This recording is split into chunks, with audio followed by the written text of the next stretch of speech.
सुन मंडल सतलोक बसेरा, बहुर ना हंसा कर हैं फेरा। सतलोक में, सुन मंडल में सतलोक है, सबसे लास्ट पॉइंट ऊपर, वो 3-4 लोक है, और उसमें सुन मंडल सतलोक बसेरा। और वहां जाने के बाद बहुर ने हंसा कर है फेरा, फिर वो लौटकर संसार में कभी नहीं आते। गीता जी अध्याय नंबर 15 के श्लोक नंबर 1 से 4 में जो आपने पढ़ा, तत्वदर्शी संत की पहचान बताई, और फिर कहा कि उसके पश्चात उस परम पद की खोज करनी चाहिए, जब जाने के बाद प्राणी फिर लौटकर संसार में नहीं आते। और जिस परमेश्वर ने सारे ब्रह्मांडों की रचना की है वही पूजा के योग्य है, नथिंग एल्स।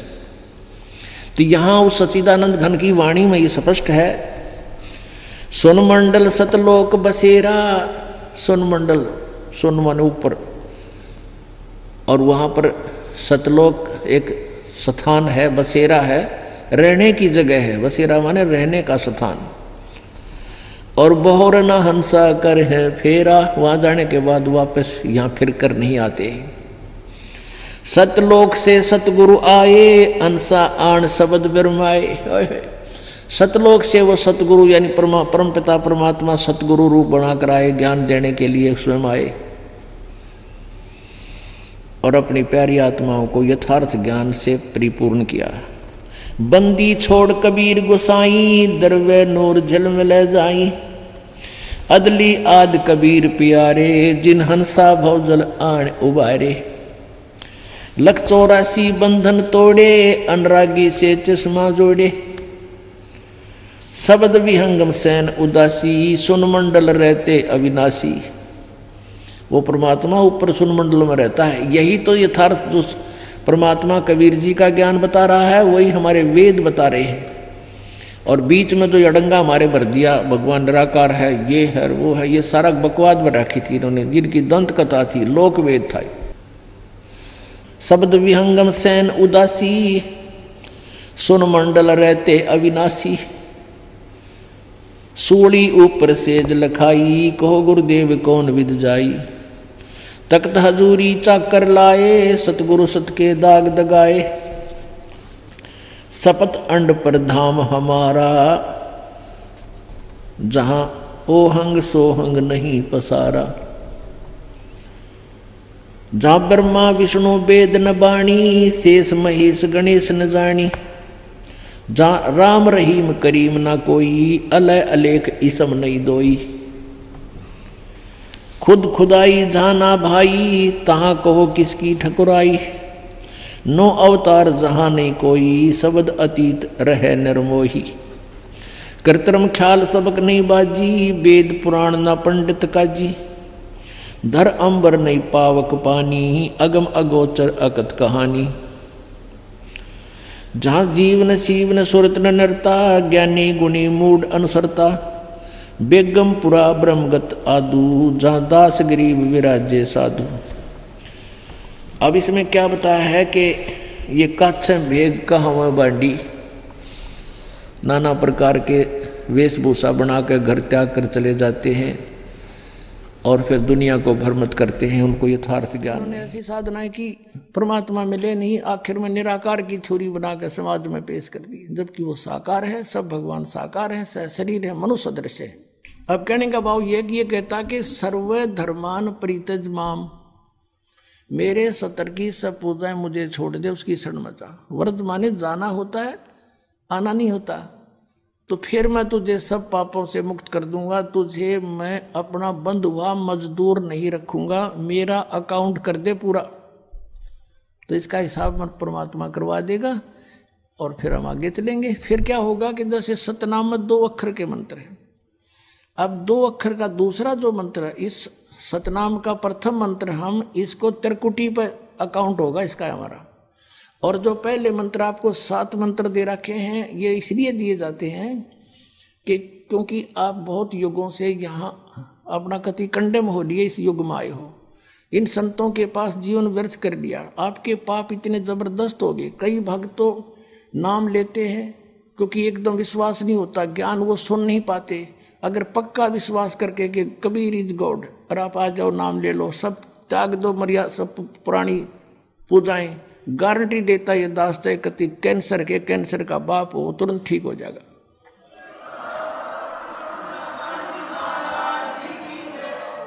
हम मार इसलिए खवा दी काल ने कि ये हमारे विश्वास ना होने देता कबीर इज गॉड, और जब तक ये नहीं होगा इतना मालिक सारा पूरा दे नहीं सकता। कह कबीर सुनो भी साधो मैं तो हूं विश्वास में, जब तुमने ये विश्वास हो गया कबीर इज गॉड फिर देखना, या मैं 1000 प्रमाण दिखा सकता हूं आपको पुण्यात्मा हो जो परमात्मा की शरण में लगे हैं सच्चे, उससे उनके ऊपर कर्म की फिर मार आई है और ऐसे जीवित कर दिए। डॉक्टरों ने जवाब दे दिया था कि अब इसका कहीं इलाज नहीं, बेसिक ले जाओ, नाम ले रखा था उन्होंने, और वो अपने आप फिर स्वस्थ हो गए।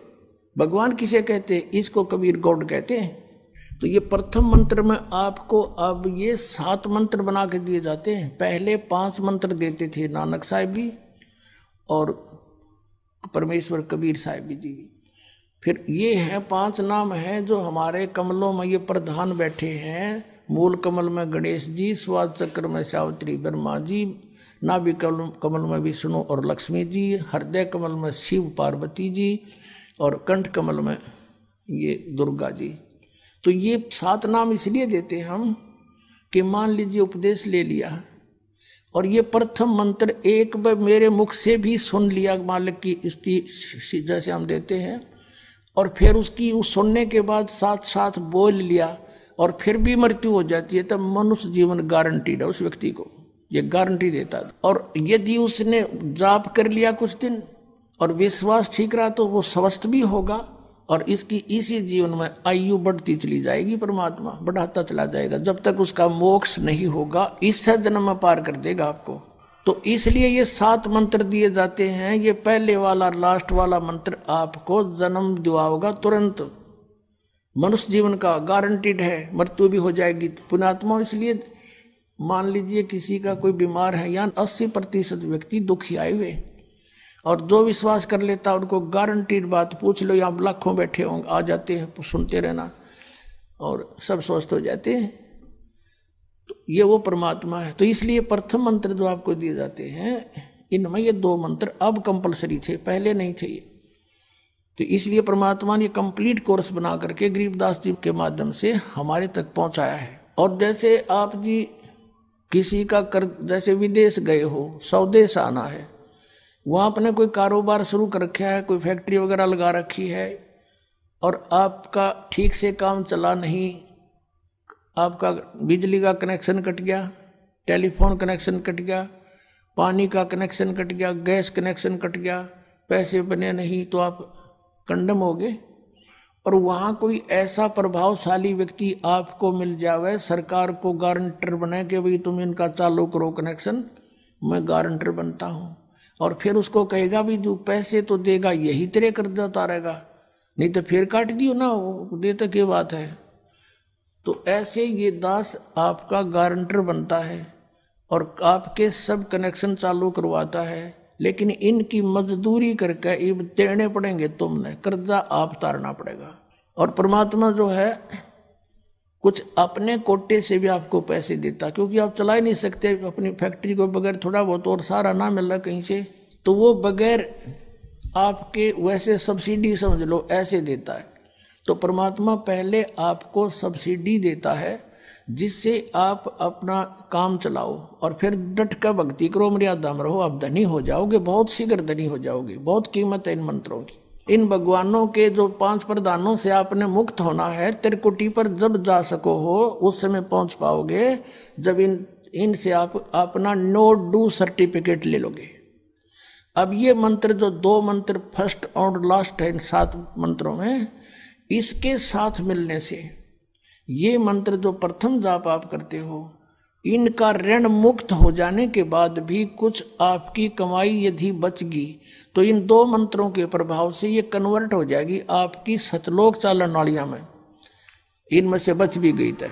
और फिर जब आप यहाँ से प्रस्थान करोगे तो आपका अकाउंट, अब ये कहते हैं राधा स्वामी धन धन सतगुरु वाले, ये जय गुरुदेव वाले कहते हैं हमारे गुरुजी तो कहते हैं हम तो सीधे त्रिकुटी से चलते हैं। यहाँ बताते हैं त्रिकुटी यहाँ नहीं है, त्रिकुटी इसके पीछे बैक में है, यहाँ पर जो नीचे से सारा ये तंत्र साथ मिला हुआ आता है यहाँ है पीछे। ये कहते हैं हमने ना तो वेदों की आवश्यकता, ना किताबों किसी और, ना हम गीता को मानते, ये भी तो किसी ने लिखी है। और हम तो सीधे त्रिकुटी से प्रारंभ करते हैं अपना रास्ता, त्रिकुटी से, उसका किसी ने नहीं पता। ये सारे ऋषि महर्षि त्रिकुटी माथा मारा करते और उन्हें खक नहीं पाया आज तक। त्रिकुटी से तो बहुत आगे जाना हमने, और त्रिकुटी पर जाना कोई बालकों का खेल है, कोई बरवाले का बस स्टैंड है, चाहे पैदल पहुंच जाओ चाहे रिक्शा में बैठ कर पहुंच जाओ। त्रिकुटी इज द इंटरनेशनल एयरपोर्ट, त्रिकुटी अंतर्राष्ट्रीय हवाई अड्डा जानो। और वहां वही व्यक्ति जाता, सैर सपट्टे तो कोई धक्के खाए जाओड़ा, क्या फायदा होगा, उसने देख भी और आ जाओ उल्टा, क्या फायदा उसका। वहां पर केवल वही व्यक्ति जाता है जो पहले टारगेट बना चुका होता है, और उस जिस देश में जाना है उसका पासपोर्ट और यहाँ की सरकार से नो ड्यू सर्टिफिकेट, और तब वो उस इंटरनेशनल एयरपोर्ट पर जाकर कुछ लाभ उठा सकता है। तो वहां से फिर आगे कैसे जाएंगे? उस त्रिकुटी पर पहुंचने के लिए तो सारा झंझट है, उस पर जाए पता फिर आप पे काम बन गया। तो त्रिकुटी पर जाने से पहले हमने इन भगवानों से नो ड्यू सर्टिफिकेट लेने पड़ेंगे। और आपकी ये ऐसी भक्ति है, इसे ऑटोमेटिक, ये देवता है, ये कोई किसी के साथ भेदभाव नहीं करते। आपकी कमाई एग्जैक्ट लिखी पाएगी कंप्यूटर की तरह, और जो आपका ड्यू शेष होगा आपको थमा दिया जाएगा। हृदय कमल में जीव रहता है, और इसके यहाँ से फिर ये सबसे पहले इसका रास्ता है त्रिकुटी में जाने का। सबसे पहले मूल कमल में जाना पड़ेगा, मूल कमल से फिर सीधा रास्ता बनता है त्रिकुटी तक जाने का। उससे पहले गणेश जी के लोक में से गुजरना पड़ेगा। उसका एक जैसे बैरियर होते हैं प्रत्येक बॉर्डर पे, यहाँ ऐसे बैरियर हैं। वहाँ जब आप जाओगे, आपके सामने आपके मस्तिष्क पर जैसे लॉकेट होता है ऐसा लगा पाएगा, और तुरंत आपको कहा जाएगा चलो आप जाओ, आपकी ये पूंजी, और वो आपके उस मस्तिष्क में ऐसे लॉकेट पे वो नो ड्यू सर्टिफिकेट छपता चला जाएगा। फिर आगे चलोगे आप, आगे आप पहुंचोगे जब विष्णु जी के लोक में, वहां भी आपको ऑटोमेटिक मिलेगा, कोई बाधा नहीं मिलेगी, क्योंकि वहां तो चोरों को पकड़ा जाता है, सा को थोड़ा, वो देवता भी तो है, वो किसी के साथ जरा सी भी गड़बड़ नहीं करते। फिर ऐसे शिव के लोक में से शिव इस कमल में, हृदय कमल से फिर त्रिकुटी कंठ कमल में आएंगे, फिर हम त्रिकुटी पर पहुंचेंगे। अब त्रिकुटी पर जाने के बाद इस सतनाम के जो प्रथम मंत्र का अकाउंट वहां देंगे, लेकिन वहां पर यह काल बकवाद करवा देता है। यहाँ का जो जितने देव हैं ये अपने सतर पर कोई गलती नहीं करते, ये करवाता है। जैसे श्री कृष्ण, इसने सारे प्रयत्न किए थे कि भी युद्ध ना हो, सबसे प्रार्थना की थी दोनों पक्षों से। फिर इन्होंने देख लिया था कि ये मानना नहीं, ये तो इन मत बुद्धि भ्रष्ट हो चुकी है। और उसमें क्या था कि सब रिश्तेदार राजा आधे आधे बांटने थे उन्होंने। ये राजा को भाई जो कौरवों के पक्ष में आना चाहता है वो अपनी स्वीकृति दे दो, पांडवों के पक्ष में आना चाहता है वो अपनी स्वीकृति दे दो, ऐसे कति तैयारी होगी। तब श्री कृष्ण जी ने सोचा भाई अब ये तो मेरा भी नंबर आओगा, मैं भी राजा हूं, और मैं पांडवों का रिश्तेदार, क्योंकि श्री कृष्ण की बहन अर्जुन का ब्याह रखी, रिश्तेदारी पक्की, और उधर से वो चाचे ताऊ थे, कोई अलग नहीं।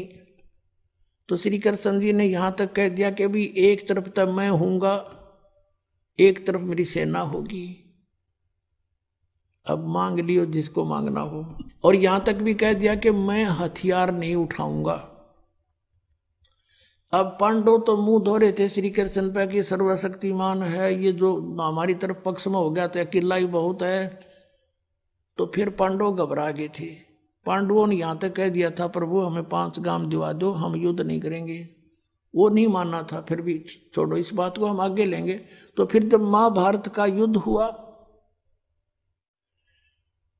अब श्री कृष्ण ने हथियार उठाया, पहिया उठा लिया रथ का, उसको अपनी शक्ति से सुदर्शन चक्र बना दिया, और उसने बहुत लाखों लोगों को काट डाला। अब ये अपने सतर पर गलती नहीं करते, ये देवता, जब तक ये न्यूट्रल रहते हैं। और जब इस काल ने इन पर प्रभाव किया, अंदर प्रवेश कर गया इसके काल, श्री कृष्ण के पाप को बनवा दिए इसके, और सुदर्शन चक्र उठवा दिया और झूठा बना दिया, वह प्रतिज्ञा भंग करवा दी। ऐसे ये त्रिकुटी पर जाकर चाल चाल है, यहां तक नहीं बोलता ये। अब वहां ये कोशिश करता है कि इसको यहां उलझा दूं। उससे पहले बहुत सी ऐसी, बहुत से वहां पर त्रिकुटी तो एक बहुत बड़ा सांग है, बहुत बड़ा प्लेटफार्म है, और वहां पर कहीं पर डांस हो रहे हैं, कहीं पर दुकानें लगी हैं, औरतें खड़ी हैं, नाच रही हैं, कोई अर्धनग्न शरीर में खड़ी हैं, और बहुत से वैसे सुंदर सुंदर खड़े हाथी सजे हुए। तो ये जीव वहां जाकर बिचल जाता है। सब ये नकली गुरु भी वहीं खड़े हैं, नकली गुरुओं का रूप बनाकर तो काल आता है, और अपने असली गुरु का रूप बनाकर परमात्मा आते। इस दास के रूप में आपको त्रिकुटी पे उपलब्ध होंगे परमात्मा। तो वहां क्या होगा कि कई बार ये काल भी परमात्मा यानी असली गुरु का रूप बनाकर खड़ा हो जाता है। तो सबसे पहले आप क्या करोगे, प्रणाम जब करोगे गुरुदेव को, ये स्वभाव तो आपका यहाँ बना ही दिया जाता है, गुरु जी दिखे दंडवत करोगे। दंडवत करते समय एक सतनाम का सुमरण अवश्य करना होता है। 1 सेकंड, ये 10 सेकंड मुश्किल से लगती है। श्वास उस श्वास का सिमरण करे प्रणाम करते समय, और उठकर जब देखोगे यदि परमात्मा होंगे तो एज इट इज पाओगे, और जय काल होगा दास के रूप में तो उसका स्वरूप बदला पाओगा, ऊपर का कपड़ा हटा पाओगा, उसका असली सूरत मिल जाएगी, तो आप वहां से बच जाओगे। अब फिर क्या होगा कि फिर तुम जैसे यहाँ आप देखते हो गुरु जी आगे सारे पीछे पीछे हो लेते हो, तो वहां जब मृत्यु होगी आपको स्वप्ना सा दिखेगा। जैसे आप किसी ऑफिस में गए हो किसी कामवश, और वहां आपका काम फटाफट होता जा रहा है, नहीं होता है तो आप दुखी हो रहे हो, बार बार बैठ कर रो रहे हो, तो ऐसे ही चलेगा वो। तो वहां जाते ही जब आपको गुरुजी दिखेंगे, आप एकदम इसी स्वभाव से, जो आपकी यहाँ रिहर्सल हो रही है, आपके अंदर जो आस्था कसक पैदा हो रही है, ये वहां काम आवेगी आपके। तो ये सब रिहर्सल यहाँ कराई जा रही है कि गुरु को परमात्मा जानकर ये सब क्रियाएं करो, तो वहां ये आपके काम आऊंगी, वहां अपने यूज होंगी ये सारी फार्मूले। तो जब आपको ये पक्का हो गया कि ये है गुरुजी, फिर आपको लेकर के धर्मराज के दरबार में परमात्मा जाएंगे इस दास के रूप में, और धर्मराज से कहेंगे जी इसका हिसाब कर दो, भगवान का आदेश है, आप लो अपना ये एक इसकी कमाई जो तुम्हारे सतर की वो प्राप्त करो। ओम नाम की कमाई और ये यज्ञों का जो बचा हुआ यहाँ प्रयोग हो गया सो हो गया यज्ञ, फिर भी बचे हुए भी आपको वहां देने पड़ेंगे कि आप अपना संभालो अपने सतर की। जैसा कि आपके संविधान में लिखा है, ये पवित्र वेद पवित्र गीता भगवान का संविधान है, इसके विरुद्ध जो कार्य करता है वो दोषी है, चाहे जज है चाहे बिना जज है। तो यहाँ का न्यायाधीश बहुत समझदार है, उसने वो सब समझता है। परमात्मा याद दिलाता है 18वें अध्याय के 66वें श्लोक में लिखा है, सर्वधर्मान परित्यज माम एकम शरणं व्रज। अपना अपने सतर की जो तुम्हारी है वो अपनी लो, इसकी पूजाएं और इसको छोड़ो, आगे चलेगा ये। तो वहां सतनाम के प्रथम मंत्र का जाप हम वहां देंगे, यज्ञ दे देंगे, फिर ये वहां से चलेगा, फिर आगे जागा तो पार ब्रह्म के लोक से हमने पार होना है। वहां पर सतनाम के दूसरे मंत्र की कमाई जो श्वास उश्वास से की हुई है, ये उसके दरबार में जाकर अक्षर पुरुष यानी परब्रह्म के लोक में जाकर के उसको देंगे, वो आगे जाने अलाउड कर देगा, उसके 7 संग ब्रह्मांडों से पार होना हमें सहयोग देगा वहां से वो वहां तक जाने का, उस टैक्स के बदले में। अब यहां बताया है कि जे तू पढ़ा पंडित बिन दोई ना अक्षर दोई नावा, और पर्णवत नानक एक लंघाए जे कर सत समावा। अब ये 2 अक्षर का नाम जो सतनाम है, ये हमें भंवर गुफा तक पहुंचा देगा। भंवर गुफा है, जैसे अभी तक हमने 10 द्वार सुने थे, तो यहाँ परमात्मा ने गरीबदास साहिब जी के माध्यम से कहा है कि 12 मद मैल मठ बोरे बहुर ना दे धरे रे। वो तो बार में द्वार को पार करके है वो मठ, वो स्थान, वो ठोड़ ठिकाना। फिर जहां जाने के बाद बहुर ना दे धरे रे, फिर दोबारा जन्म कभी। दास एक बार सत्संग कर रहा था मनोरपुर गांव में, और उनका जो पिताजी था वो था तो अच्छी आत्मा का, लेकिन वो ये ज्ञान नहीं था बेचा किसी को भी। तो वो सत्संग सुनता रहा रात्रि में, और हुक्का पीवा अपना बैठा बैठा। हमने माइक ला रखा था, और वो विरोध कर रहा था इस बात का, क्यों फंड कर रहे हो, पाठ कराओ हो। दूसरे दिन शाम ने वो बुढ़ा आ गया। वो लड़के के जोन से सत्संग हो रहा था, उसकी पत्नी थोड़ी पत्नी नुस कह रही थी, बाद में बता दी। मैंने न सोची ये बुढ़ा ही पता नहीं क्या कहेगा महाराज ने। यू बैठ गया आकर, उसकी आंखों में पानी आ गया। 60-65 साल का व्यक्ति था। नो बोला जी मैंने ये बात आज तक नहीं सुनी थी जो आप ज्ञान सुना रहे थे, और मैंने तो सारा जीवन खो दिया इस धंधा पीठ गई, मेरा केरा होगा, मेरा क्या होगा। मैं बोला जी आप नाम ले लो और भक्ति करो, भगवान सबकी सुनता है। अब क्या भक्ति करूँगा, मेरा तो टाइम आ लिया। न्यू कह फिर रोन लग गया, और कहता मैंने तो सारे जीवन में मेरा धंधा कराया है, खूब जमीन बना दी बच्चों के लिए, और ओक्का भी गणाए पिया करूँ, और आपने ओके में तो बहुत पाप बताया। माँ जी भगवान का बताया मैंने तो, इसमें बहुत गुना पाप है, शराब में, मांस में, ये तो बहुत तम्बाकू में, ये तो घोर अपराध है, चोरी ठगी जारी में। अब बोला मेरा क्या बनेगा, अब मेरा तो पेटा भरा ही को नहीं। आपने ज्ञान निशा दे दिया, ना ज्ञान था इतना तो चलो दुखी भी ना था, तो दुख भी घना होगा। तो मैंने उसको कहा कुछ नहीं बिगड़ा आपका, आप नाम ले लो। अकीब के नाम लूँगा मैं, मेरा तो टाइम आ लिया। मैंने उसको समझा कि जैसे कुएं में बाल्टी गिरती हो, लंबी लंबी रस्सी होती थी पहले, 150 फुट के, 100 फुट के कुएं होते थे नीचे, इतना गहरा पानी होता था, और लंबी रस्सी होती थी। तो उसमें कहते हैं जब मान लो वह बाल्टी कुएं में गिरती हो, रस्सी लटकती आ रही हो, और भाग के पकड़ने की चेष्टा करे, और उसकी पूछड़ी सी भी ठा जा end of the rope, last में उसकी वह पूछड़ी भी ठा गई 6 इंच की भी, तो इन्हों सोच ले सब कुछ मिल गया। और जब उसने भी छोड़ दे, गई जान दे, तो वह गई फिरते, वो तो जा ही रही है। तो वह पूछड़ी पकड़ने के बाद पानी भी मिल रहा और बाल्टी भी आ गई, कुछ भी कौन गया। आप नाम लो, भक्ति कर, आपकी तो पूछड़ी सी रह रही है।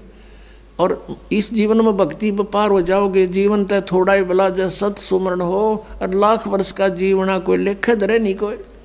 ये सत्कर मानना, जो बालक है वो तो नहीं सोचते इब्बा को नहीं मरा, ईसा स्मरण करें, थोड़ा करें, घना करें, फिर भी वो लाइन पकड़े हुए हैं, मर्यादा में है। और बुढ़ा आदमी तो इन्होंने सोचा बेरा नहीं कद कट जा, दिन रात अपना भक्ति में ध्यान रखेगा, तो वह बात उसका करड़ी समझ में आएगी।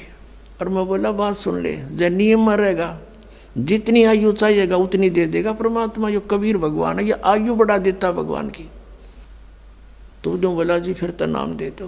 मैं बोला हुक्का नहीं पीऊंगा, आज जब फोड़ दूंगा इस हुक्के ने।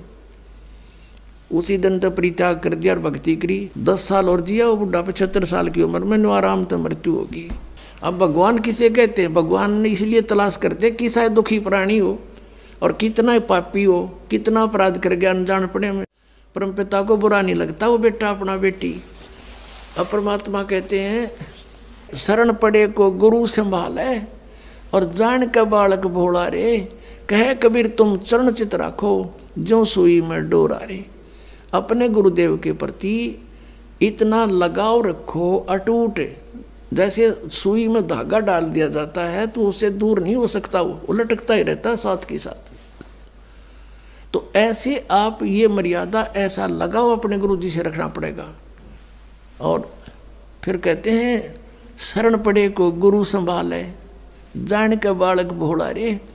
जैसे अनजान बच्चा पालने में झूल रहा है, उसने टट्टी भी कर दी, पेशाब भी माए कपड़ों में कर दिया और हाथ पैर सारे खराब कर लिए। अब माँ आती है, वो देखती है कि तो सारा काम बिगाड़ रखा है, उसने वो बेटा या बेटी बुरा नहीं लगता, उसको पता है कि बालक से इसको पता नहीं। उन्हें नवावेगी, धोएगी, कपड़े धोकर सुखावेगी, फिर उन्हें दूध पियावेगी, सीने तो लगावेगी, प्यार करेगी। तो ऐसे ही परमात्मा को जानो तुम। सतकर मानना ये कबीर हमारा भगवान है, ये परम पूज्य परमात्मा कबीर देव ये हमारे पिता है, ये हमारी माता है, यही हमारा सच्चा साथी है। तुमेव माता च पिता तुमेव बंधु च सखा तुमेव विद्या च द्रविण तुमेव सर्व मम देव देव, ये वो परमात्मा है। अब इस परमात्मा को आप आज इसे दिखाई दो, जैसा मान वो बालक टट्टी पेशाब करके पालने में पड़ा है, आपको पता है ये ज्ञान को ना, इसलिए ये बुराई कर गए, इतना पाप इकट्ठा कर लिया। अब ये सारे सने पड़े हैं अड़ंगे में, ये कर्मों से पापों से। कोई ओका पाड़ा है, कोई दारू पीवा है, कोई ताश खेला है, कोई और रिश्वतखोरी कर रहा अपना जीवन कर्म बिगाड़ दिए। तो उस परमात्मा ने बुरे नहीं लगते, वो न्यो दो मांझ का आपको फिर अपने सीने से लगाने योग्य कर लेगा इस सत्संग रूपी जल में दो के।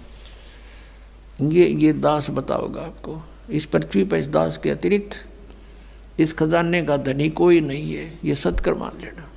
अब यहाँ दास ने ये धनी शब्द गलत बोल दिया, ये दास तो नौकर है, धनी तो कबीर परमात्मा है। उस परमेश्वर ने अपने नौकर को ये खजाने की चाबी दे दी, खोल और बांट दे अपने बहन भाइयों में।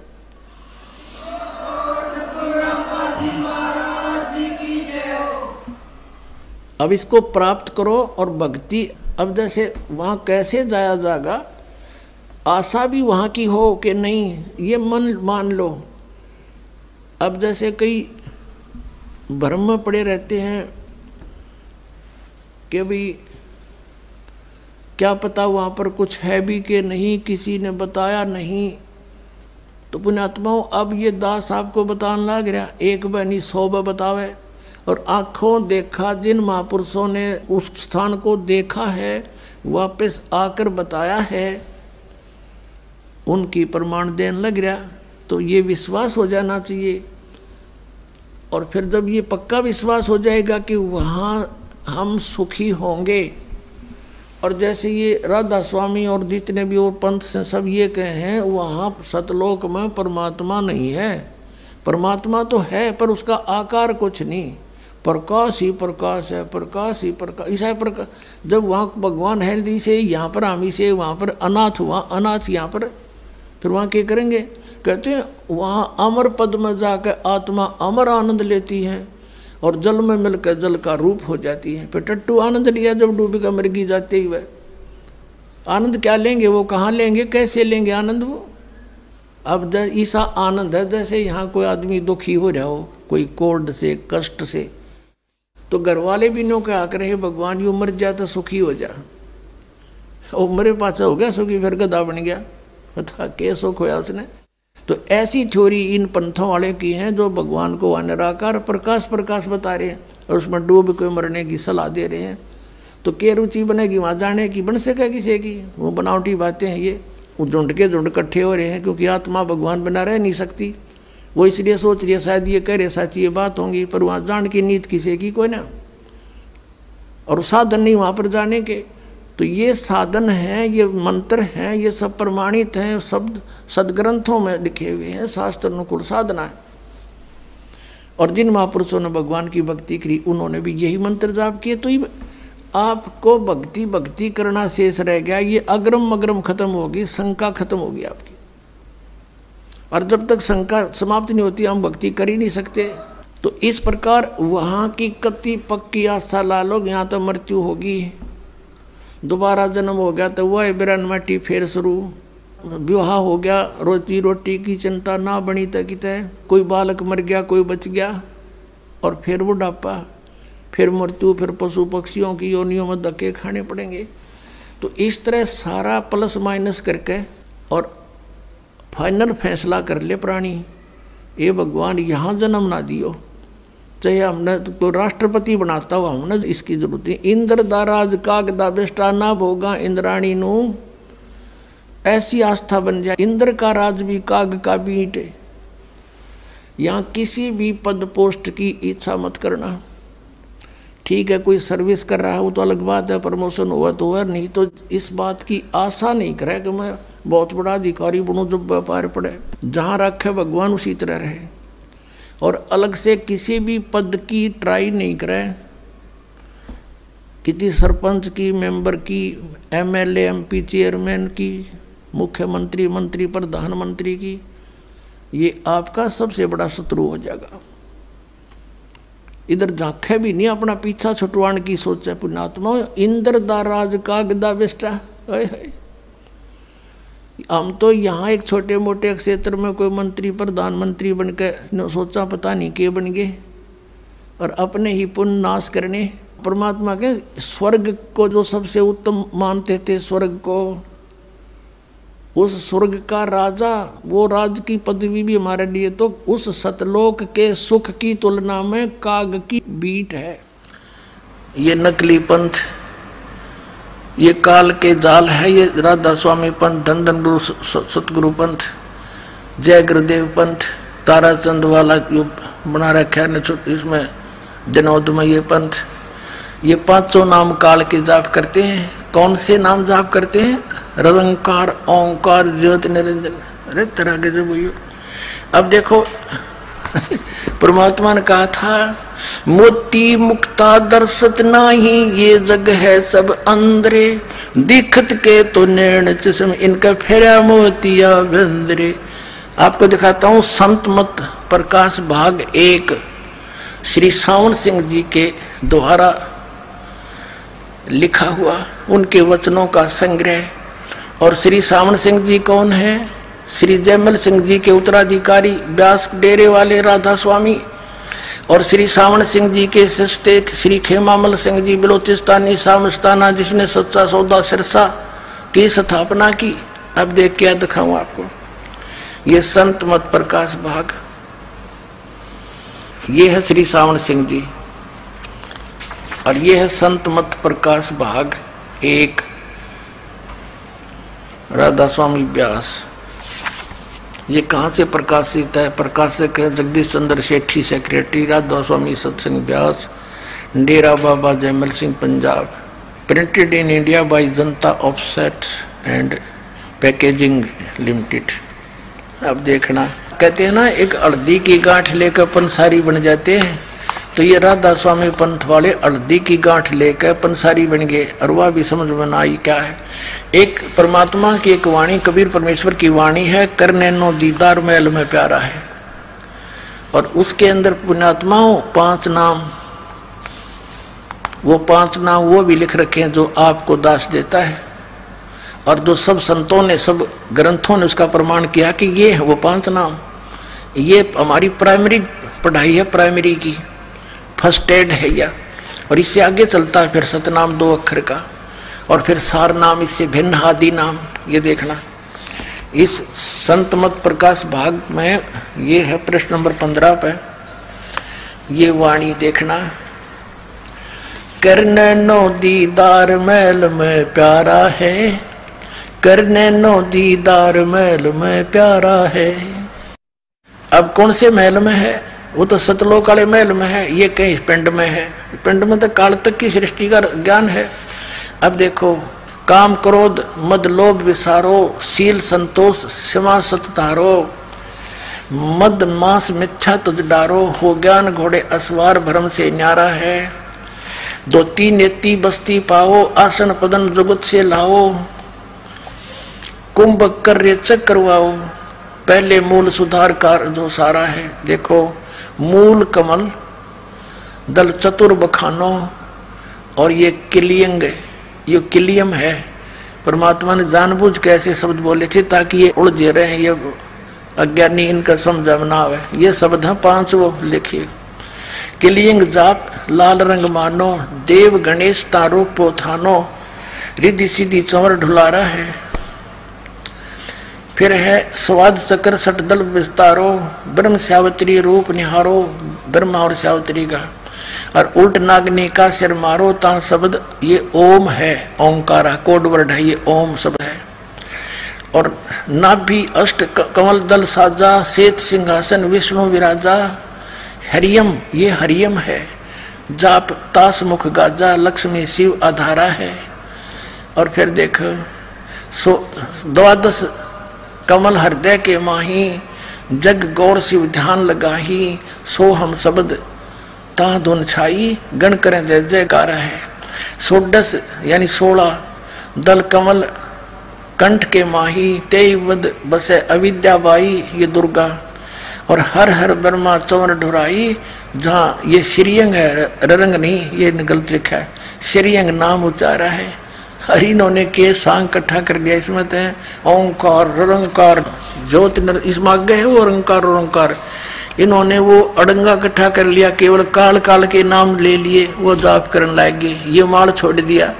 मोती मुक्ता दर्शत नाही, ये जग है सब अंधरे, दिखत के तो नैन चश्म, इनका फेरा मोतिया बंदरे। जिसने लाल की पहचान नहीं, वो कंकर इकट्ठे करे, लाल छोड़ दिया। और फिर आगे दिखाते हैं इस साउंड सिंह ने इसका किस अड़ंगा अनुवाद कर रखा है, देखो। अब हम इसको ज्यादा ना समय लेकर के, क्योंकि सत्संग का समय बहुत हो गया है, हम अपने मतलब की बात करेंगे। ये वही पुस्तक है संत मत भाग प्रकाश 1। इसके हम अब पृष्ठ नंबर 17 पर आगे हैं। यहाँ क्या लिखा है कि षोडश भानु हंस को रूपा, ये 25वीं कली में हम आगे हैं। षोडश भानु हंस को रूपा, बीना सत धुन बजे अनूपा, हंसा करत चोर सिर भूपा, सत पुरुष दरबारा है। ओए होए होए। अब परमात्मा क्या कह रहे हैं, नीचे की सारी रचना बताते हुए आ रहे हैं कि ये अंड और पिंड और ब्रह्मांड यूं एक है, और ये बता रहे 3 नकली।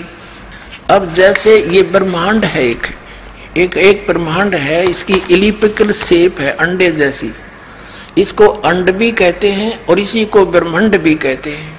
और पिंड यूं शरीर है, इस पिंड शरीर को पिंड कहते हैं। जैसे टेलीविजन के अंदर, टीवी के अंदर चैनल बने होते हैं, ऐसे हमारे शरीर में, इस पिंड में चैनल हैं। अभी बताया परमात्मा ने, मूल कमल में गणेश जी, सबसे नीचे रीढ़ की हड्डी जहाँ एंड होती है गुदा के पास, बैकबोन, उससे 2 उंगल ऊपर अंदर की ओर शरीर की साइड में एक 4 पंखड़ी का कमल है, आंतड़ी सी है, निशान से, जैसे कमल के पत्ते की निशान से आकर ऐसी।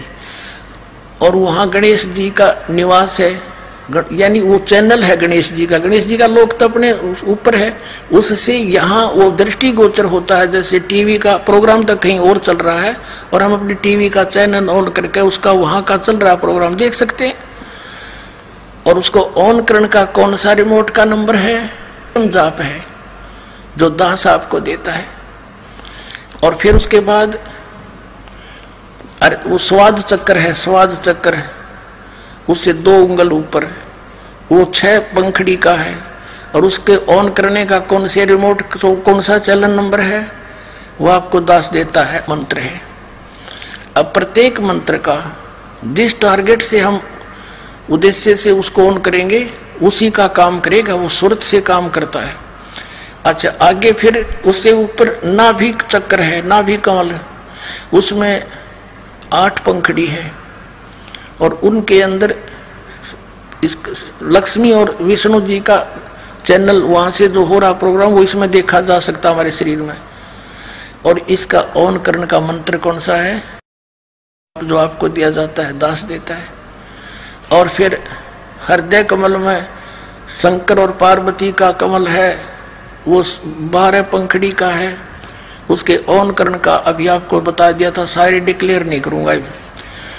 और फिर कंठ कमल में दुर्गा का है, 16 पंखड़ियों का कमल है, उसका मंत्र भी आपको दिया जाता है। इन 5 मंत्र ये हैं, वो 5 प्रधानों के जो गुरु ग्रंथ साहिब में संकेत है, क्लियर नहीं है वहां पर, लेकिन गरीबदास जी के द्वारा वो क्लियर करा दिया परमात्मा ने। वो क्या करा, वही ये संत मत प्रकाश भाग 1 पर इसके परमात्मा की वाणी पढ़ रही थी हम, पृष्ठ 17 पर।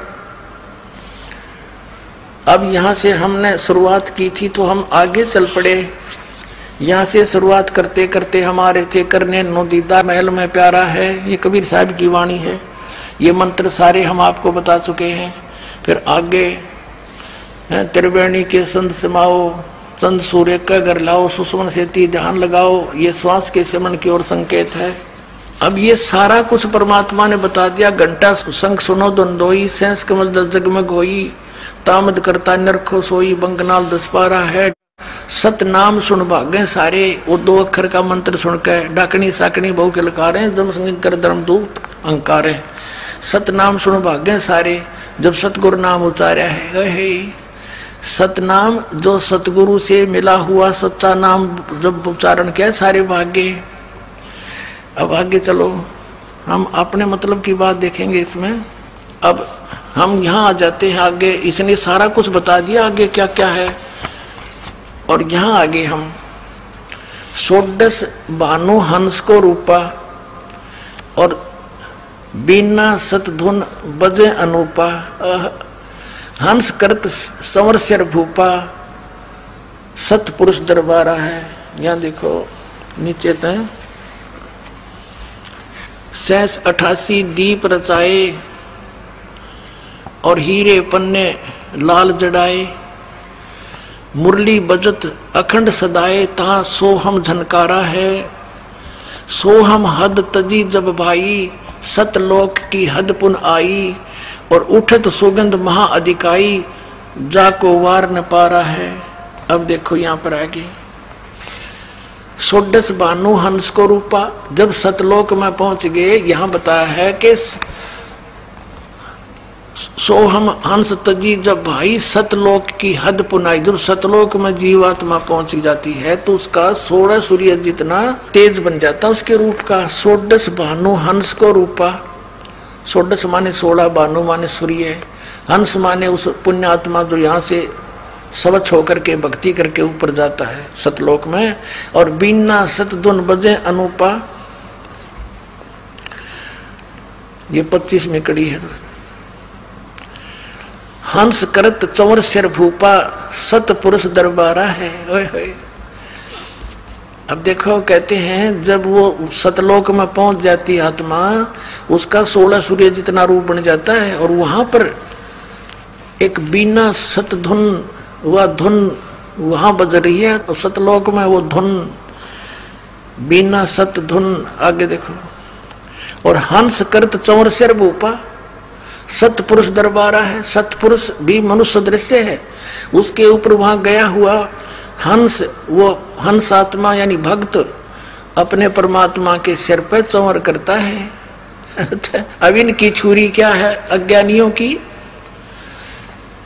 के मोक्ष प्राप्त प्राणी आत्मा ऊपर सतपुरुष में, वहां चेतन ही चेतन है, प्रकाश ही प्रकाश है, भगवान नहीं है। वो तो समुद्र है एक प्रकाश का, और उसमें आत्मा ऐसे मिल जाती है जैसे बूंद समुद्र में। अरे अज्ञानियों, वाणी तले रे परमात्मा कबीर साहिब की मन ग्रंथ काल के दूत तो ये तो पहले न बता रहे थे निराकार निराकार, और परमात्मा ने बता रखा है वो साकार है, मनुष्य दृश्य है। उसके एक रोमकूप में करोड़ सूर्य मिला दे, करोड़ चंद्रमा, इतना तेज है उस परम पिता का। और वहां गई हुई आत्मा उसके चंवर करते हैं तो समुद्र में लीन होगी। बूंद चंवर किस पर करेगी, वहां भगवान है ही नहीं। तो ये देखो षोडश भानु हंस को रूपा, 16 सूर्य जैसा प्रकाश हो जाता है। और बीना सतधुन बजे अनुपा, या सतधुन असली धुन वहां पर बज रही है। हंसा कर चंवर सिर भूपा, भूप माने उस राजा के, सारी सृष्टि के मालिक भगवान के सिर पर चंवर करता है। और वो सतपुरुष दरबारा है, वो सतपुरुष का दरबार सतलोक सचखंड है। और कोटिन भानु उदय जो होई, एते ही पुन चंद्र खलोई। पुरुष रोम सम एक न होई, ऐसा पुरुष दरबारा है। कहते हैं उस पुरुष माने सतपुरुष परमात्मा के एक रोमकूप में करोड़ सूर्य, कोटिन भानु, कोटि करोड़ सूर्य, और इतने ही फिर चंद चंद्रमा दोनों मिला दे। और पुरुष रोम सम एक ना होई, परमात्मा के एक रोमकूप की रोशनी के बराबर उनका इन दोनों करोड़ करोड़ सूर्य चंद्रमा का प्रकाश भी सही नहीं, पूरा नहीं होता, फीका रहता है। ऐसा पुरुष दीदारा है, ऐसे परमात्मा का दर्शन है, वो देखा जाता है। ये है वो प्रकाश ही प्रकाश है। और उसमें आत्मा जाकर डूब कर मर जाती है। अरे फूटे बाग तुम्हारे, तुम ऐसे गुरु हमारे।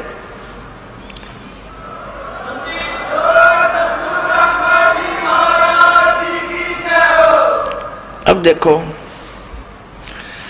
इब सतपुरुष से आगे की बातें बताई हैं। आगे अलखलोक है, उस तो आगे उसकी अरब सूर्य जितनी एक रोमकूप की शोभा है। फिर आगे अलखलोक है, अलखलोक है, फिर अगमलोक, फिर अकलोक है। ये सब बता करके फिर क्या बताया है कि काया भेद किया निर्वारा, ये सब रचना पिंड मझारा। परमात्मा क्या बताना चाहते हैं शब्द के माध्यम से, जो ये समझ नहीं सके इनके गुरु लोग।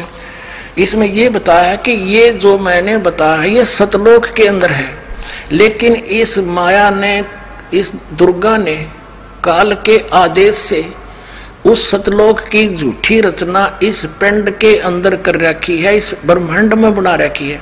और इस वह पिंड में दिखा है तुमने, यह सारी काल की रचना जो काल ने नकली बना रखी वह इस पिंड में दिखा है। हमारा लोक तो इस तो बाहर है। आगे देखो, काया भेद किया निर्वारा, ये सब रचना पिंड मुझारा। पिंड मानियो शरीर, माया अवगत जाल पसारा, सो कारीगर भारा है। आदि माया दुर्गा ने आदि माया किन्नी चतुराई, और झूठी बाजी पिंड दिखाई। अवगत रचना रची अंडमाही, उस अवगत की ऊपर के लोग जिसकी गति कोई नहीं जानता, उस सतलोक, सत अगमलोक, अखमलोक, अकलोक की रचना रची अंडमाही। इस ब्रह्मांड कहो चाहे अंड कहो, और ताका प्रतिबिंब डारा है। ओहो, आदि माया की नी चतुराई, झूठी बाजी पिंड दिखाई। परमात्मा कहते जो मैंने अभी तक तुम्हारे शरीर के में बताया है, शरीर में ऐसी ऐसी वस्तुएं बना रखी इस काल ने, और ये है तो वो ओरिजिनल तो सतलोक में, इसने झूठी बना दी इस ब्रह्मांड में। इस ब्रह्मांड से आपका जो से चैनल बना दिए, इसमें इस शरीर के जो चैनल हैं ये केवल आपके इस ब्रह्मांड तक की वस्तुओं को ही दृष्टिगोचर करवा रहे हैं। इससे बाहर सतलोक की इसमें कुछ भी देखने की नहीं है, ना वह धुन है जो वास्तविक धुन सतलोक में है देखना। आदि माया की नी चतुराई, झूठी बाजी पिंड दिखाई, और अविगत रचना रची अंडमाही। इस अवगत उस परमात्मा के ऊपर के लोगों की रचना इस अंड ब्रह्मांड में रच दी, और उस सच्ची रचना का प्रतिबिंब यानी नकल यहाँ पर डाल दी। प्रतिबिंब डाला है, ओनली नकल बनाई है।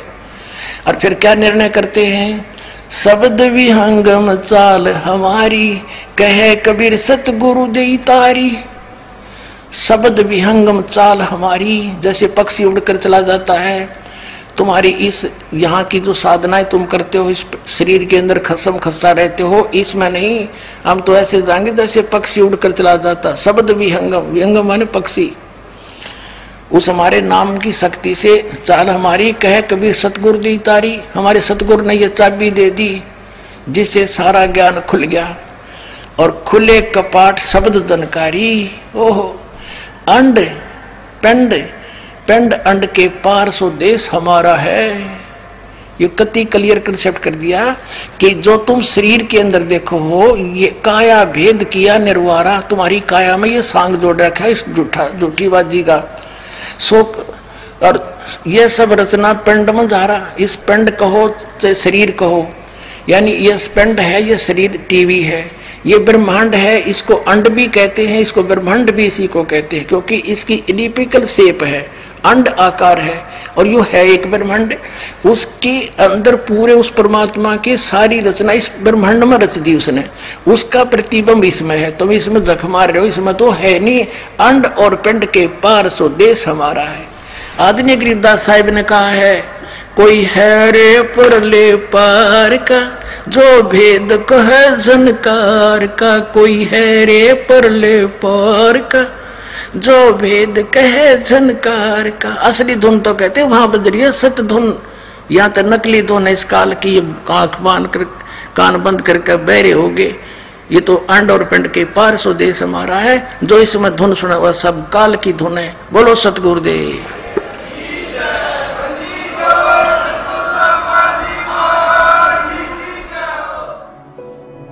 जो भक्ति करना चाहते हैं, मोक्ष कराना चाहते हैं, तो उनको इन सब नियमों को फॉलो करना पड़ेगा जो बताए जाते हैं, क्योंकि वो भक्ति में बाधक है। और जो भक्ति बाधक है, आप उनको भी साथ लेकर चल रहे हो तो आप ऐसा कर रहे हो जैसे किसी पशु के गल में लठ बांध दिया करती सा मोटा रस्से में गाल के। अब वो चल नहीं सकता उस स्पीड से जैसे उसने चलना चाहिए, चला गट्टियाँ पर लग गए। तो आप जी इन मर्यादाओं को पालन ना करके और भक्ति रूपी मार्ग पर चलने की चेष्टा करोगे, आप नहीं सफल हो सकते।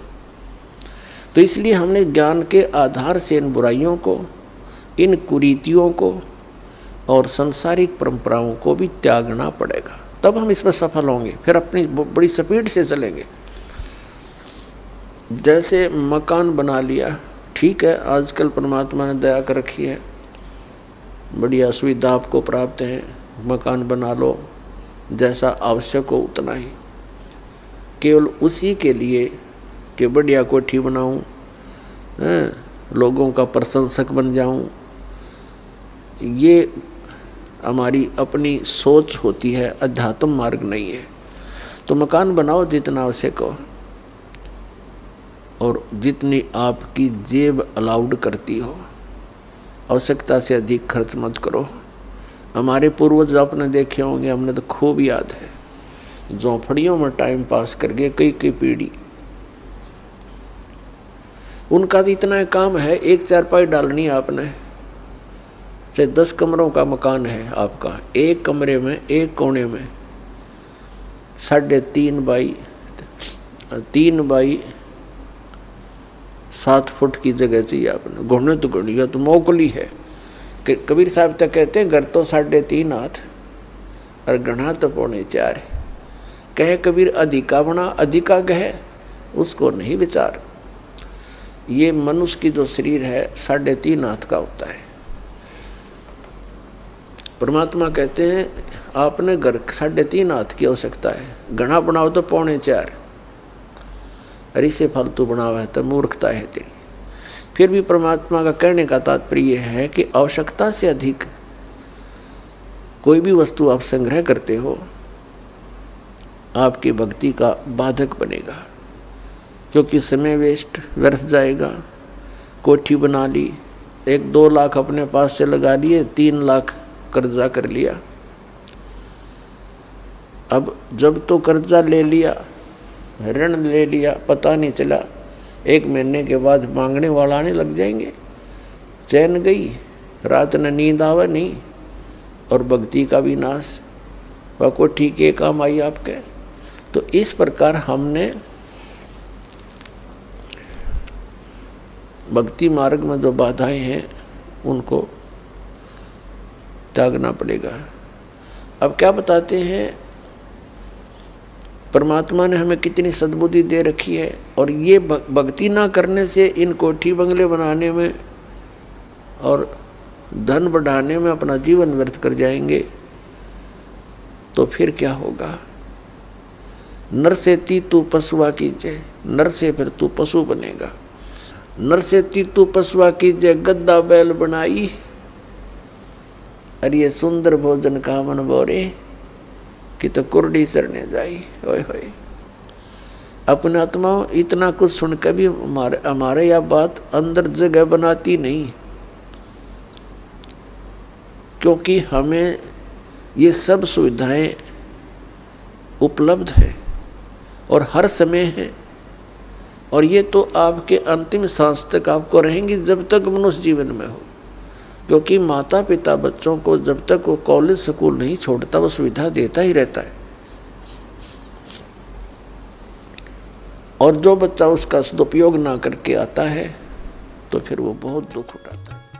यजुर्वेद अध्याय नंबर 40 के श्लोक मंत्र नंबर 10 से लेकर 13 में स्पष्ट किया है। इस वेद ज्ञान दाता ने, जो गीता ज्ञान दाता है वही वेद ज्ञान बोल रहा है, क्योंकि पूर्ण परमात्मा ने परम अक्षर ब्रह्म कबीर देव जी ने इस ब्रह्म के अंतःकरण में, इस ज्योति निरंजन काल के अंतःकरण में ये 5 वेद फीड कर दिए थे। इसने 5वां वेद सूक्ष्म वेद नष्ट कर दिया, क्योंकि उसमें पूर्ण परमात्मा के पाने की विशेष व्याख्या थी। इसने इस डर से उसको नष्ट कर दिया कि कहीं इनको अपने पिता का पता लग जाए, अपने मूल स्थान का ज्ञान हो जाए और फिर यहाँ से भाग जाएंगे।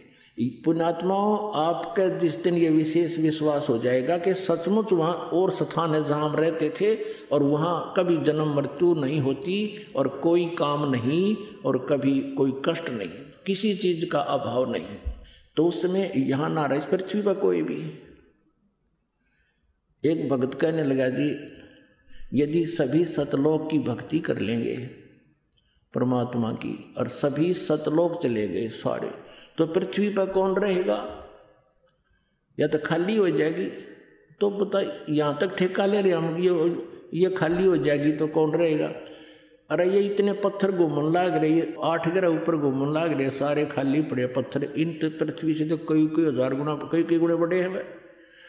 एक पत्थर यूँ भी घूमता रहेगा, हमने क्या ठेका ले रखे हैं धक्के खाने का। और हम वहाँ चलेंगे जहाँ पर सारी सुविधाएं और वहाँ फिर कभी मृत्यु नहीं हो। यहाँ तो मृत्यु डेफिनेट होगी। आज जिन सुविधाओं को अपनी मान रहा है ये तेरे पास नहीं रहेंगी। आज से तू कोई किसी भी अच्छी पोस्ट पर है या कितना फैक्ट्री का मालिक है, कल मृत्यु होगी, अगले दिन तू गधा बनकर वहीं खड़ा पाओगा उस फैक्ट्री का पिछले पास है। तो क्या सुविधा है ये तुम्हारी? तो फिर ये जब आपको विश्वास हो जाएगा, क्योंकि परमेश्वर का ये गॉड गिवन जो है ज्ञान है, किसी डूम बाट के गीत नहीं है ये कि उन्हें अपने स्वार्थवश सुखी महिमा बना रखी हो किसी की। उस परमेश्वर ने स्वयं आकर बताया कि वहाँ ऐसा ऐसा है, यहाँ तो मृत्यु होगी और जन्म भी होगा आपका। जन्म मनमाने का देखा हो गया, फिर ये सुविधा कहाँ गई आपकी जिनको आज तू देखकर प्रसन्न हुआ बैठा है। और वहाँ जाने के बाद फिर कभी जन्म मृत्यु नहीं होती, जरा मरण नहीं होता। वहाँ जन्म तो एक बार होगा, लेकिन फिर ना वृद्ध अवस्था होगी सतलोक में और ना फिर मृत्यु हो। और यहाँ दोनों दुख, महान दुख यही है, हम इतने ढीठ हो गए इस काल के लोक में। चाहे हमारे दोनों टांग कट रही हो और चाहे एक हाथ भी कट गया हो, हम फिर भी जीवन चाहते हैं। यदि यहाँ बुढ़ापा ना हो और मृत्यु ना हो तो हम इतने ढीठ हो रहे हैं, हमारे ऊपर कितना कष्ट आया रो, हमको नहीं डगे यहाँ तक, हम नहीं जाना चाहते। लेकिन परमात्मा हमें याद दिलाना चाहता है कि वहाँ सतलोक में तुम्हारा जरा नहीं है, जरा वन बुढ़ापा और मरण नहीं। गीता जी अध्याय नंबर 7 के श्लोक नंबर 29 में ये गीता ज्ञानदाता, ये ब्रह्म अर्थात काल कहता है कि जो मेरे ज्ञान को आश्रय बनाकर, कौन सा ज्ञान?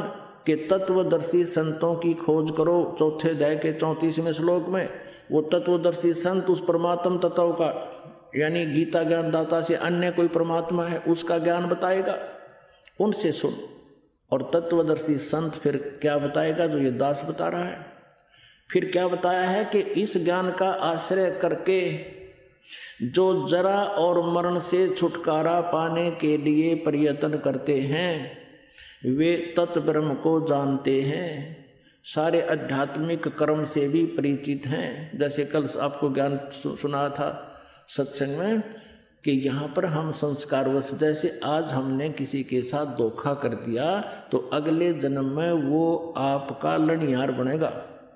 जैसे वो बेटा बनकर आ गया छोटा भाई, जिसको उन पति पत्नी ने यानी भाभी और भाई ने विष से मरवा दिया था, अगले जन्म में पुत्र बनकर आ गया और आधी संपत्ति को उपचार पर नष्ट करवा दिया और मृत्यु को प्राप्त हो गया और वो जो है उनका वंश भी नष्ट हो गया। और आगे कष्ट क्या हुआ होगा उसका तो कहना ही क्या। तो फिर वो जो व्यक्ति इस तत्व ज्ञान से परिचित हो जाएंगे, आध्यात्मिक सब कर्मों से परिचित हो जाएंगे, वे साधक फिर ऐसा जुल्म नहीं करेंगे, वो ऐसा पाप नहीं कर सकते। उनको विष दिखाई देगा, जैसे किसी बोतल में विष रखा हो और आपको पता है विष है, आप उसका हाथ भी ना लाओ और बल्कि और ऊंचे स्थान पर ऐसा रख दोगे, यानी किसी कारणवश कहीं रखा भी है किसी के, तो वो उसको छूने नहीं देगा अपने बच्चों को भी। और अनजान बालक यदि उसको वो मिल जाता है, खोल के मुंह के ला के देखता है और फिर मृत्यु को प्राप्त हो जाता है। ऐसे ही हम जो गलतियां कर रहे हैं, रिश्वत लेते हैं और भ्रष्टाचार करते हैं या किसी के साथ धोखा करते हैं, हम विष खा रहे हैं।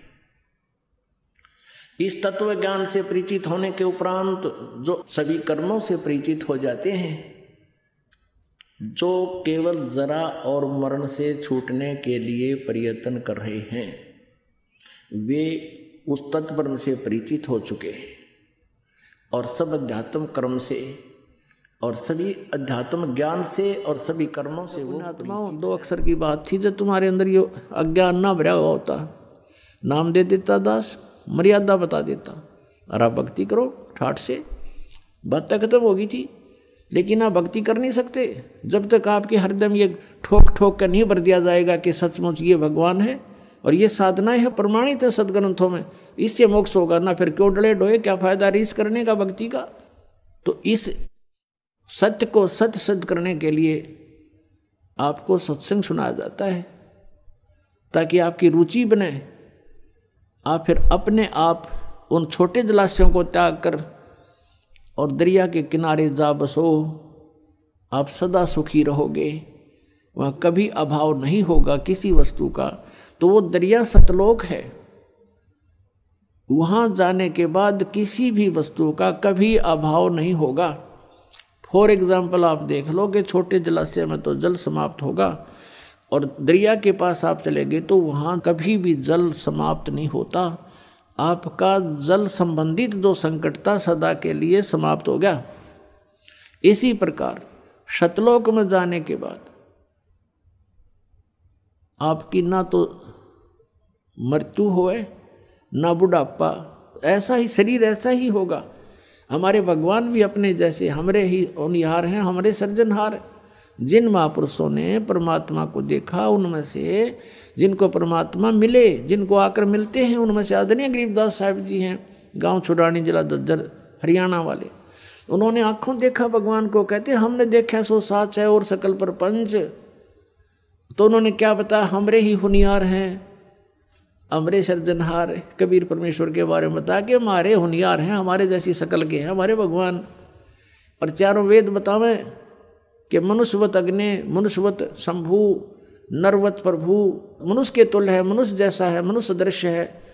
और पवित्र बाइबल बतावें कि इस परमात्मा ने 6 दिन में जो सृष्टि रची, उस दिन उन्होंने मनुष्य की रचना की और मनुष्य को अपने जैसा उत्पन्न किया, नर नारी करके उनकी सृष्टि की।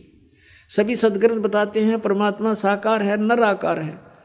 और आज तक हमें परमात्मा की परिभाषा ही विपरीत बता रखी थी। जो भगवान नहीं थे, समर्थ नहीं थे, उनको समर्थ बता रखा था, परमात्मा को निराकार बता रखा है। और कुछ ये संत पंथ हैं जो सतलोक और सचखंड की महिमा गाते हैं, ये बताते हैं सतलोक में तो प्रकाश ही प्रकाश है, वहाँ तो नूर ही नूर है। आत्मा सतलोक में जाके ऐसे परमेश्वर में समा जाती है जैसे बूंद समुद्र में। कोई थ्योरी है इनकी। फिर क्यों डले डोरे हो, जब वहाँ डूब के मरना है, समुद्र में गिरना और उसमें मिल जाना तो अपनी मौत मोल लेनी है। तो हमारी क्या इच्छा बढ़ेगी, चलो कोई कहे चलो मोक्ष होगा, समुद्र में डांक मारो, कोई बात हुई है। तो सतलोक में सृष्टि है, ऐसी ही सृष्टि है। सब बाग बगीचे, सब फल फ्रूट सदाबहार हैं, लेकिन वो बहुत सुंदर और बहुत स्वादिष्ट। वो कभी वहाँ पतझड़ नहीं आती, कभी गर्मी नहीं होती, ना सर्दी होती, बसंत जैसा मौसम रहता है और कोई भी वहाँ वर्द नहीं होता, सदा युवा रहते हैं। वो ऐसा शरीर है, उसमें राग द्वेष नहीं होता। वहाँ ऐसी व्यवस्था है कि वहाँ किसी प्रकार का भी कोई बंटवारा नहीं है। और सभ्य लोग हैं, हंस व्यक्ति हैं, वहाँ पर हंस आत्मा है, वो एक दूसरे को दुखी नहीं कर सकते, भगवान से डरने वाले हैं और सबको कोई अभाव ही नहीं है। जैसे आप यहाँ आ रहे हो, एक रिहर्सल आपके लिए कि ऐसा है वो सतलोक। ये तो पृथ्वी लोक के ऊपर एक हम चाहते हुए भी पूरा सुविधा नहीं बना पा रहे हैं, लेकिन ऐसा है जैसे ये बरवाला आश्रम है, आप इसमें आ गए हो, आप परमात्मा के बच्चे हो, ये दास नौकर है उस परम पिता का, और आपके लिए उसने जो भी हमें दिया है उसके लिए हम आपकी हर सुविधा का ख्याल रखते हैं। ध्यान रखते हैं कि परमात्मा के बच्चों को कोई दिक्कत ना हो। तो यहाँ आपको बिछे बिछाए मैट मिल रहे, बना बनाया भोजन, सर्दी है रजाई तैयार करवा रखी। तो यहाँ आने के बाद अगर आप फिर भी कोई किसी बात पर बकवाद करते हो, तो यहाँ से क्यों बैठ गया, तूने ऐसा क्यों कर दिया, तो वहाँ से ऐसे उठा लाया, तो इस तरह की तो ये तुम्हारी अपनी नेचर है, जो तुम कहीं भी जालो उड़ाइए बकवाद करोगे ही करोगे। नहीं तो यहाँ कोई आपस में द्वेष करने का गुंजाइश नहीं है। एक जैसा सबको आहार मिलता है, एक जैसा बिछौना मिलता है, और फिर भी कोई ये कहता है वो फिर बकवाद अपनी है। मान ले आप अपना बेड लगा रखे, आपका बिस्तर है, और किसी का अनजान अपने में पैर भी टिक गया, तो एक तो न्यों कहे प्राण मर ले है तूने क्या कर दिया, एक न्यों कहे भाई ध्यान करियो, देख थोड़े गंदे पैर थे, मेरा कप भी खराब हो गया, और वो भी न्यों कह दी गलती होगी। तो यहाँ एक तो ये तो हंस आत्मा होती हैं जो थोड़े बहुत कष्ट को भी सहन कर लें, दूसरे ने दुखी ना करें। तो जो सतलोक जाएंगे उनके अंदर ये नेचर पहले बनाया जाता है कि वो छोटी छोटी बातों में बकवाद करना छोड़ दें, एक दूसरे से प्यार रखें, एक दूसरे के दुख में दुखी हों। तो वही आत्मा वहाँ पहुँच पाती है। जिनमें राग द्वेष है, एटबट की बकवाद भरी है, वो वहाँ कैसे जाएगा? वहाँ तो हंस आत्माएं हैं, और फिर वो शरीर दूसरा होता है। यहाँ तो ऐसा है जैसे अच्छी आत्मा है कोई, और बहुत ही अच्छी नम्र आत्मा है। कभी कभी बीपी हाई हो जाए, वो भी गलत बोल जाता है, तो कर्म बिगड़ गए उसके। तो वहाँ ऐसा नहीं है, वहाँ शरीर बिल्कुल ऐसा है कि उसमें कोई भी किसी प्रकार का पुर्जा कभी डिफेक्टिव नहीं होता, और तेज पुंज से बना शरीर है। या तो 5 तत्वों से बना हुआ, केवल एक प्रकाश तत्व से बना हुआ शरीर है। अपना आत्मा हमारे समझ में नहीं आती, क्योंकि हम परमात्मा की परिभाषा से बिल्कुल अपरिचित हैं। इब जैसे ये शरीर है आपका, ये कितना सुंदर है, और इस 5 तत्वों से बना है। ये 5 तत्व कौन कौन से हैं? मिट्टी, जल, वायु, अग्नि और आकाश। इसमें कितना दिखाई दे आपको? नहीं दिखता। और किस तरह उसी पदार्थ को किस तरह घुमा फिरा के शरीर बनवाया मालिक ने, उसका किस तरह उन सब को एकत्रित करके और किस तरह फैक्ट्री में डालकर कैसे बनवा दिया। माता पिता का सहयोग किया, उन्होंने खाना खाया, 5 तत्वों का है सारा बना हुआ, उससे फिर क्या मटेरियल बनाया और उससे फिर शरीर बनवा दिया। ऐसे ही वहाँ जाने के बाद जो शरीर वहाँ मिलेगा वो शुक्रम कायम है सनाविरम, और ऐसा ही भगवान का है शुक्रम कायम। शुक्र माने माता पिता के बीज से न बनी हुई वो काया नहीं है वहाँ की, उससे बनी हुई काया नहीं है, वो अकायम है, शुक्रम अकायम। ऐसा नावीरम, उसमें नाड़ी नूड़ी नहीं है, नाड़ी नहीं है तो ब्लड प्रेशर आप पे ना हो। तो वहाँ हर तरह की सुविधा सुख है। वहाँ जाने के बाद फिर कोई राग द्वेष नहीं होता, और वहाँ फिर भी कोई बकवाद करता उसको फिर ये सजा है, फिर यहाँ पटकने पड़ते हैं। तो अब हम वहाँ जाने के बाद गलती नहीं कर सकते। जैसे कई भक्तों के मन में ये आ जाती है, नए नए जो आते हैं शंकाएं पैदा करते हैं कि यदि हम वहाँ चले गए जहाँ से हम आए हैं, और उनको ये भी मालूम हो गया कि हम क्यों आए हैं, क्योंकि वहाँ हमने भगवान से आस्था उठा के एक इस काल में लगा ली थी, तो हम इसके साथ आ गए। तो वो कहते हैं कि यदि हमारे वहाँ जाने के बाद फिर यह समस्या होगी, हमसे कोई गलती होगी, तो हम फिर वापस आ जाएंगे। बिल्कुल आ जाओगे, लेकिन वहाँ जाने के बाद आप फिर गलती कर नहीं सकते। क्यों नहीं कर सकते? क्योंकि आप यहाँ के कष्टों से परिचित रहोगे। अब जैसे कोई व्यक्ति जा रहा है रास्ते में, और आगे उसने देखा कि उस रास्ते में तो बहुत भयंकर गड्ढे हैं, जंगल है, वन है, और वहाँ चोर उचक्के लोग रहते हैं, सभ्य व्यक्ति नहीं हैं, और किसी कारण से गलती से उस रास्ते कभी चला गया, उसने वो भी कष्ट उठाने पड़े, वो गड्ढों में से भी गाड़ी निकाली, आगे चोर उचक्के मिल गए, उनको पीटा भी, उनका धन भी लूट लिया, सभ्य व्यवहार भी नहीं किया। क्या वो व्यक्ति उस रास्ते फिर जा सकते भूल कर? सपने में भी ना जा सकते। तो हम वहाँ जाने के बाद ऐसा समझ जाएंगे कि वहाँ कैसे लोग हैं और कैसा लोक है वो, हम सपने में भी ना हो यहाँ पर, और वहाँ गलती होगी ही नहीं, क्योंकि हम परिचित हो गए किन गलतियों के कारण हमने ये सजा मिली। तो प्रसंग चल रहा है कि हम सतलोक में जाएंगे जब हमें उस परम अक्षर ब्रह्म रूपी दरिया का पता लग जाएगा तो यहाँ कोई नहीं रहेगा। फिर एक समस्या और आती है,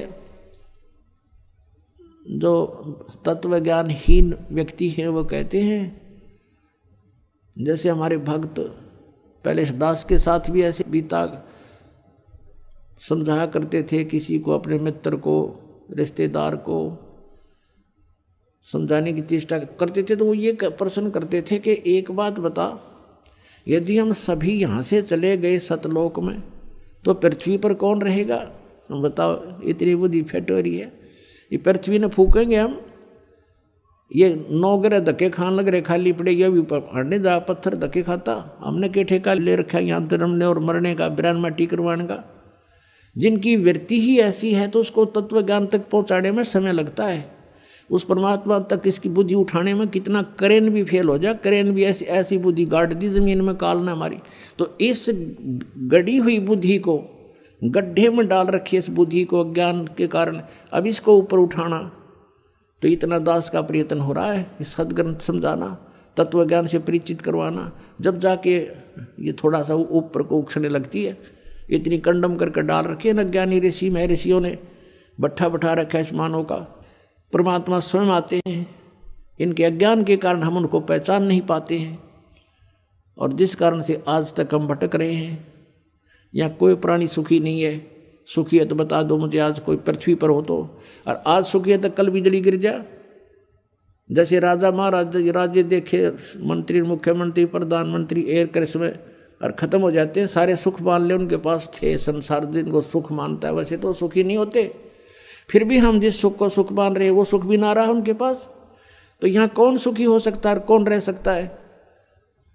तो ऐसे लोक में हम रह रहे हैं, तो हमें पता ही नहीं था अभी तक हमने के को और भी कहीं स्थान है।